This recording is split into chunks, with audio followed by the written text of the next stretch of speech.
En la mañanera hay un púlpito, hay un tribunal sumario, hay una referencia musical y a partir de el control de ese espacio se pretende que México sea blanco o negro y que si no estás en uno de esos extremos no existes o eres sospechoso, y me parece que entonces se privilegia el escándalo más que el análisis, se privilegia el lenguaje altisonante más que la expresión verbal correcta.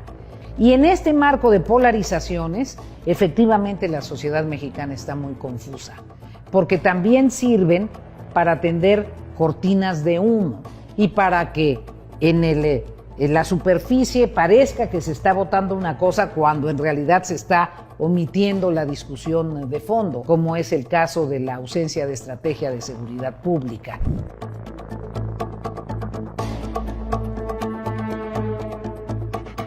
Amigos de Código Magenta, pues hoy estamos realmente de manteles largos, muy largos, en este estudio, con la presencia de la senadora Beatriz Paredes, toda una institución política importante en la política mexicana, sin duda alguna en el siglo XX y ahorita pues brincando el siglo XXI, ya en el 20º año, cerrando por ser el primer cuarto del siglo, pues sigue estando súper vigente.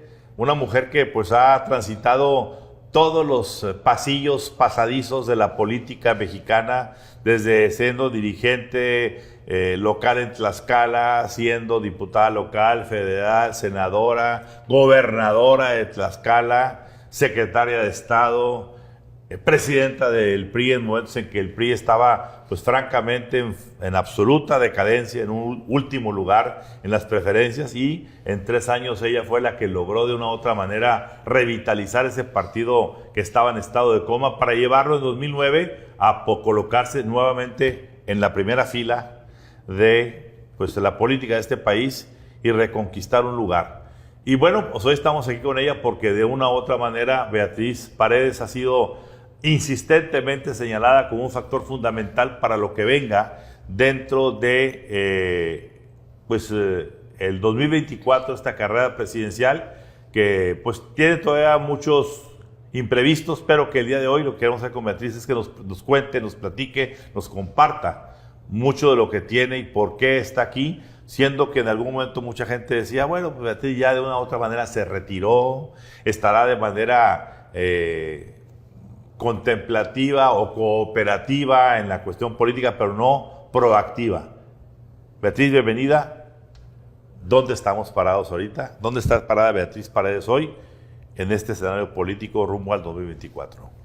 Pues primero, Ramón Alberto, un placer, un gusto compartir con un gran comunicador, con un hombre que ha hecho de la libertad de expresión una forma de reflejar la realidad de México, cosa que te agradecemos. Un demócrata, mi querido Ramón Alberto. Y un gusto poder comunicarnos con toda tu audiencia, que es mucha, y con todos quienes estamos compartiendo en estos momentos. Estoy participando con mucho entusiasmo en el Senado de la República. Tuve la oportunidad de ser embajadora de México en Brasil, en un momento muy interesante de la vida brasileña, el final del segundo periodo de Lula, la presencia de Dilma Rousseff como presidenta de Brasil, la crisis de Dilma, me tocó toda la crisis institucional brasileña, el relevo que hubo por el vicepresidente Temer y antes de que se presentara lo que me parecía muy injusto, que era la denuncia contra Lula, presenté mi renuncia porque yo no quería ser ni siquiera testigo de ese abuso de las autoridades judiciales brasileñas.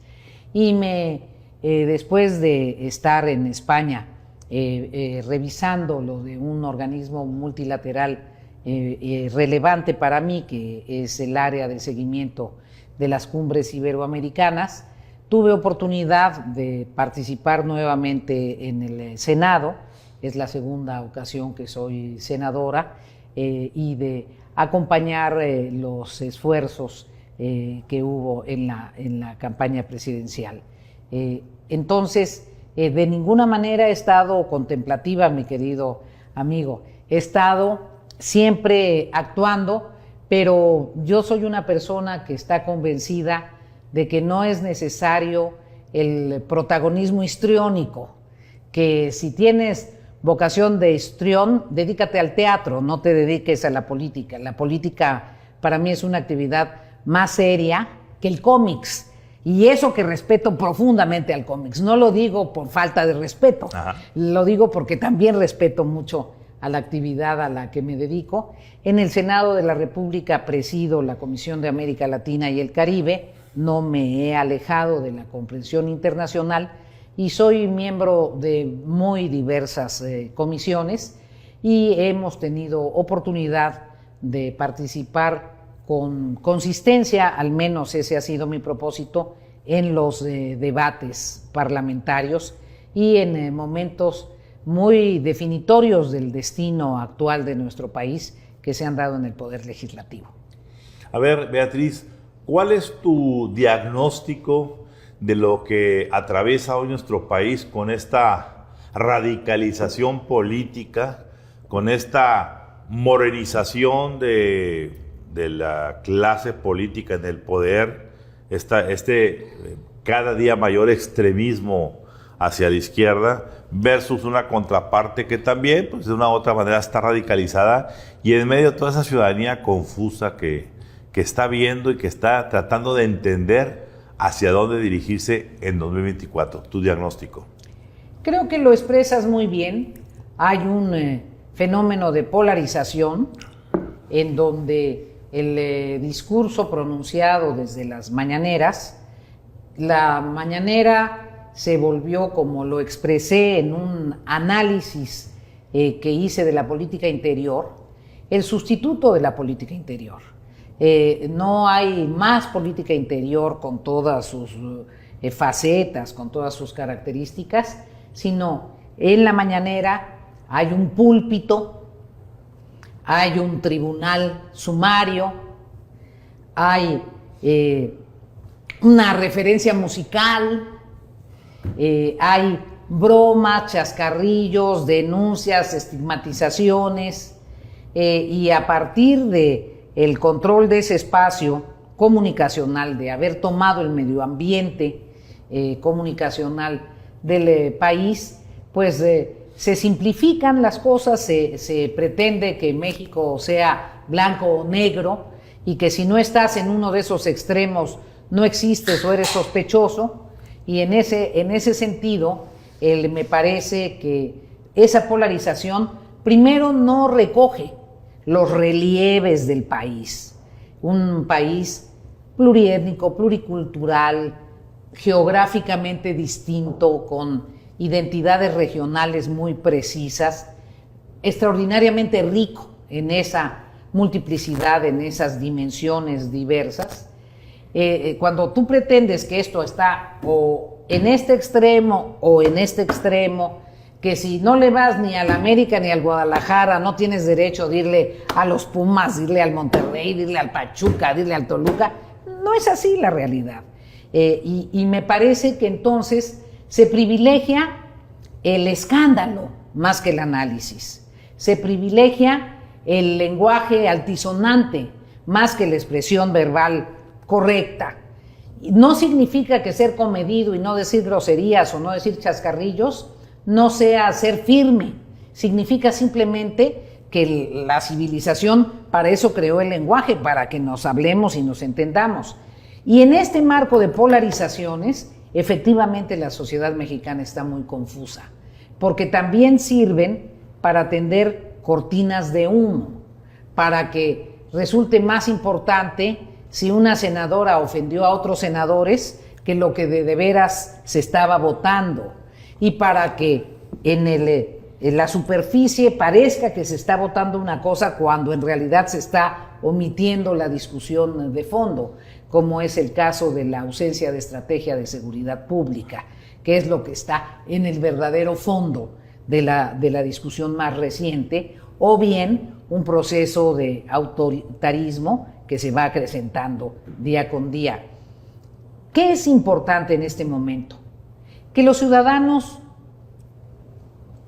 vuelvan la vista a lo que viven cotidianamente.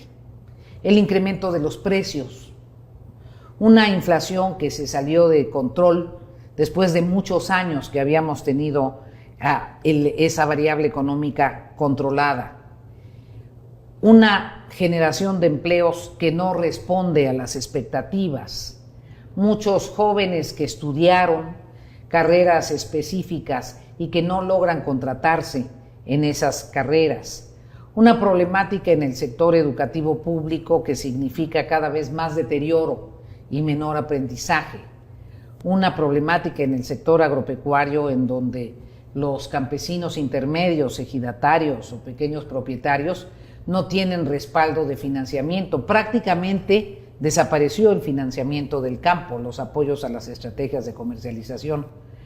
Una circunstancia migratoria que no habíamos vivido en el país durante muchas décadas. Nuestro país siempre había tenido una política migratoria que permitía conciliar el respeto a los derechos humanos con nuestra situación geográfica tan compleja. Y ahora parece que eso no rima. Entonces, hay muchos temas de fondo que logran no salir a flote por este fuego de artificio que es la mañanera. Beatriz, fuiste uno de los 13 miembros del Senado, de priistas en el Senado, que votaron en contra de esta militarización de la Guardia Nacional. ¿Cuál es tu postura? Que es una postura interesante por el amplísimo antecedente que tienes dentro de la política frente a esta participación creciente del ejército en las tareas de seguridad y este paso, por así decirlo, de una guardia que se suponía iba a ser civil a una guardia militar. ¿Y por qué dijiste que no? Mira, en el Senado de la República logramos, con acuerdo de todas las fuerzas políticas, que la Guardia Nacional quedara consolidada en la Constitución General de la República como una guardia civil, porque la seguridad pública es un asunto que se vincula sobre todo con los estados de la República y los municipios. Alrededor del 90% de los delitos son delitos del fuero común. Uh-huh. Entonces es indispensable que haya policías locales y municipales bien remuneradas para que no caigan en manos de la corrupción, bien capacitadas, profesionalizadas, con prestaciones y seguridad social que lleve a que convenga ser policía y con una mística, con una doctrina policial. Sin embargo, hemos observado que en la administración del presidente López Obrador se fueron reduciendo los recursos, se desaparecieron los fondos que existían para que hubiera presupuesto para los equipamientos de las policías municipales y estatales, se minimizó el papel de los estados y la CONAGO en materia de seguridad dejó de tener el rol que tuvo en otros momentos. Entonces, aparentemente ha habido una intencionalidad de debilitamiento o de que no se fortalezca la policía civil. Y si a estos hechos le sumas una decisión de militarizar la Guardia Nacional, que aunque en los hechos se venía dando, es fundamental que el marco jurídico que estableció el constituyente permanente, donde todas las fuerzas políticas votamos a favor para que la Guardia Nacional fuese una institución civil, pues a mí me pareció que no era pertinente. ¿Por qué razón? En primer lugar, porque respeto profundamente al ejército mexicano. Me parece que las funciones de las Fuerzas Armadas establecidas por la Constitución son suficientemente trascendentes como para que esas sean sus funciones exclusivas, y porque también considero relevante que no expongas en el trasiego cotidiano con el crimen organizado a tus Fuerzas Armadas, tanto por el riesgo a los que los sometes como por las tentaciones que pueden ir socavando la integridad de nuestras Fuerzas Armadas, de los individuos que participan en ello. En ese sentido, a partir de la preservación de la potestad de las Fuerzas Armadas, yo siempre me he pronunciado porque regresen a sus funciones originales establecidas. O sea, tú estás en la abiertamente en contra de que el presidente le haya cedido a las Fuerzas Armadas toda esa serie de actividades de índole civil que han empoderado de manera... No es mi posición, pero además me sorprende mucho que sea la posición del presidente, porque él dijo exactamente lo contrario. Exactamente. Es una de las contradicciones como otras. Yo no quiero decir que como candidato dijera mentiras. Yo simplemente digo se contradice de manera esencial en su posicionamiento como candidato en relación a las Fuerzas Armadas y su actitud como presidente en relación a las Fuerzas Armadas. A ver, pero tú dices, por ejemplo, que mantienes, y se respeta el punto de vista, un respeto por las Fuerzas Armadas. Así es. Sin embargo, las Fuerzas Armadas mexicanas han estado sometidas a un intensivo fuego justificado en base a situaciones como las que hemos visto de el distraerse de sus funciones fundamentales con estas cuestiones de índole civil como los aeropuertos, el bienestar, Sembrando Vida, Tren Maya, etcétera, etcétera, etcétera. Empoderamiento de presupuestos que no son transparentes, el asunto de Ayotzinapa con todas las implicaciones de que estaban o no los generales, el asunto ahora de los Guacamaya Leaks, donde, bueno, abiertamente se vulneró el cerebro de la inteligencia estratégica de este país, descargando toda la información que había. ¿Qué más da decir 6 terabytes o 4 terabytes?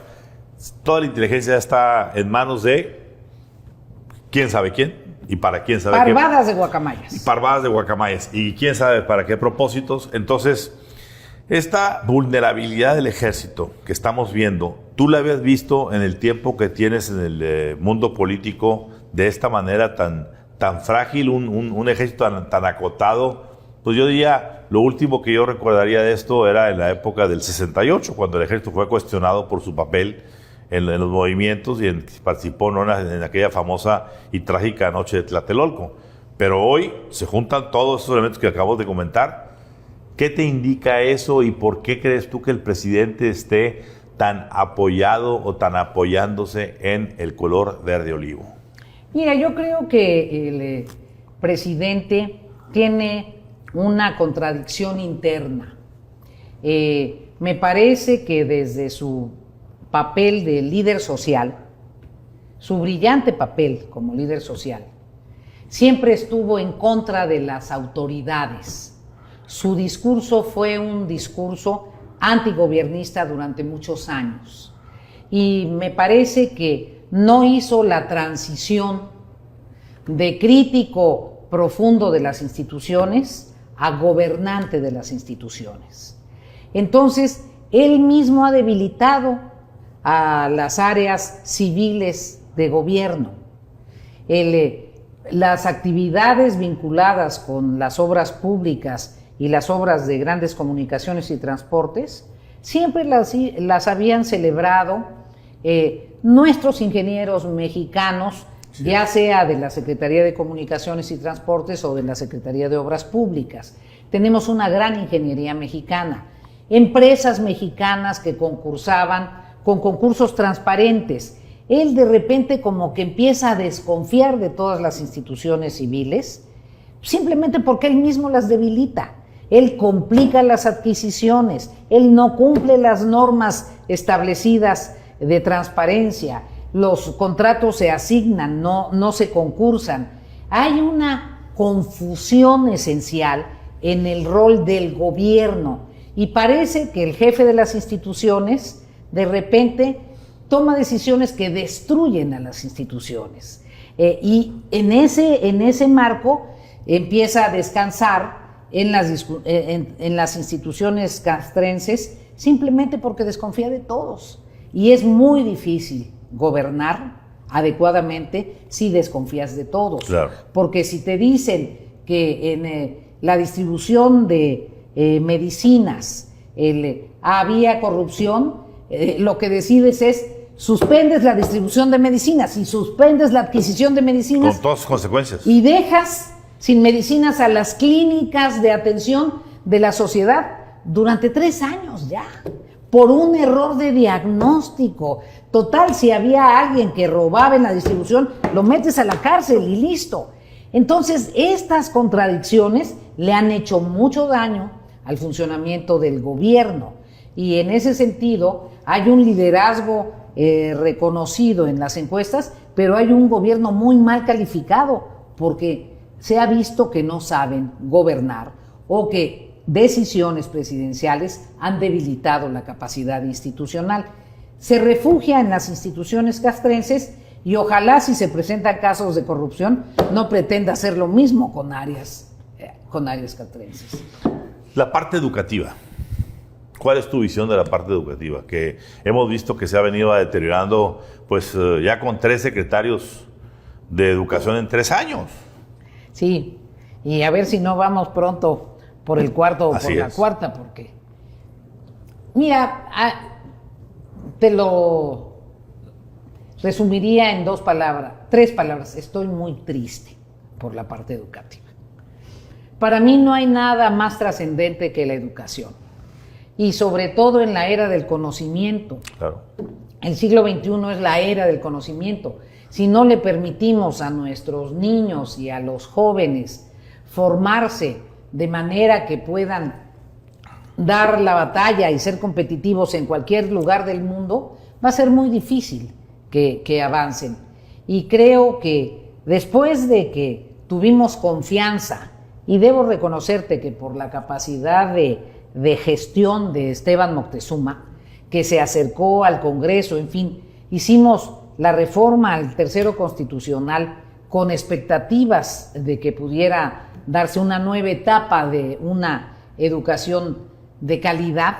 Estaban peleados con la palabra calidad, le pusieron de excelencia, en fin, pero transitamos sacando la reforma al artículo tercero constitucional.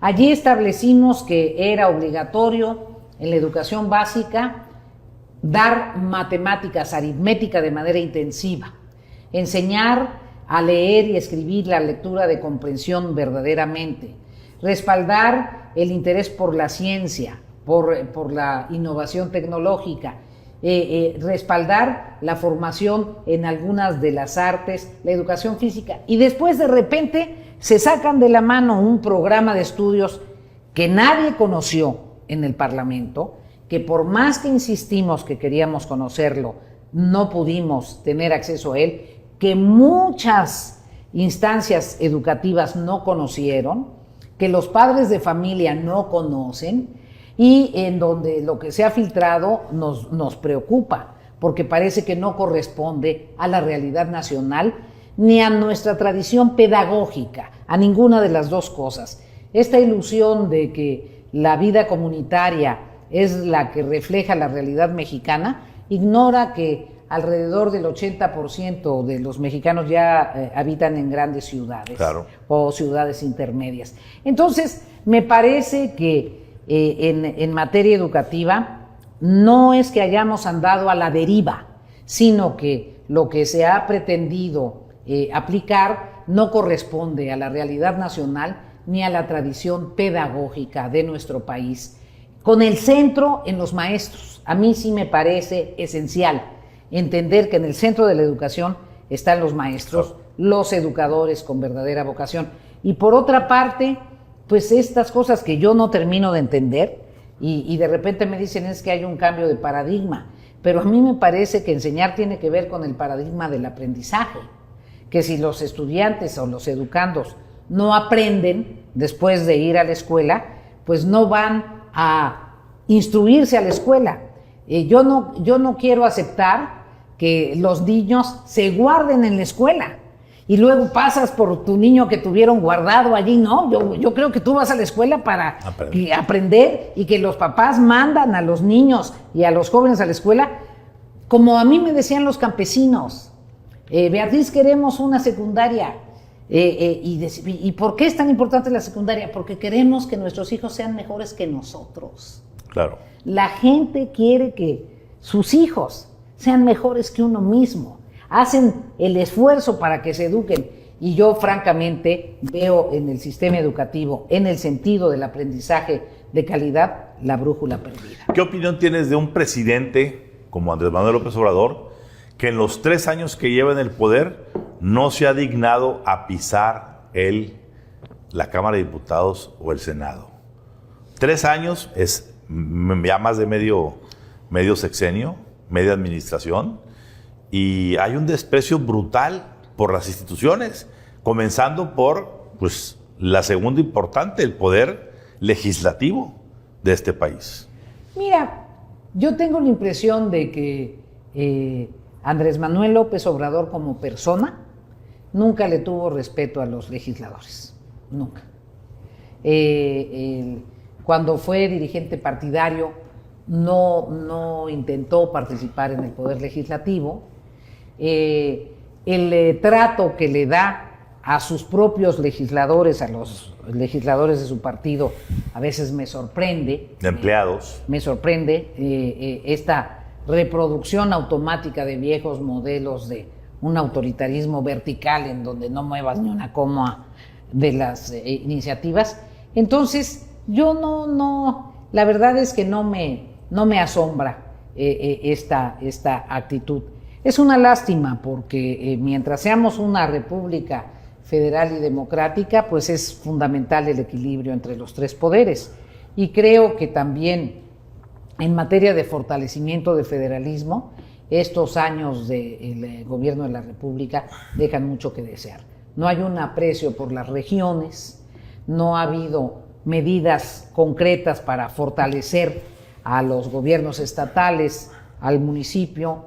En muchas ocasiones se han centralizado decisiones, programas que venían con la coparticipación estatal y de la federación, se han cerrado o se han terminado y muchos fondos se han desaparecido. ¿Qué opinas del hecho de que el presidente haya llegado al poder convenciendo a mexicanos de la línea, digamos así, ortodoxa en diferentes disciplinas, como pues, Alfonso Romo, Olga Sánchez Cordero, Julio Scherer, Esteban Moctezuma, Tatiana Cloutier, por citar algunos casos, y hoy toda esa playa de personajes estén fuera del gobierno, por una o por otra razón, ya no están participando, y básicamente el gobierno ha terminado pues prácticamente radicalizado, porque el único de los ortodoxos que quedan ahí, pues es Rogelio Ramírez de la O, el último de los 3 secretarios de Hacienda que han pasado. A lo mejor el penúltimo o a lo mejor el antepenúltimo. Así es, exactamente.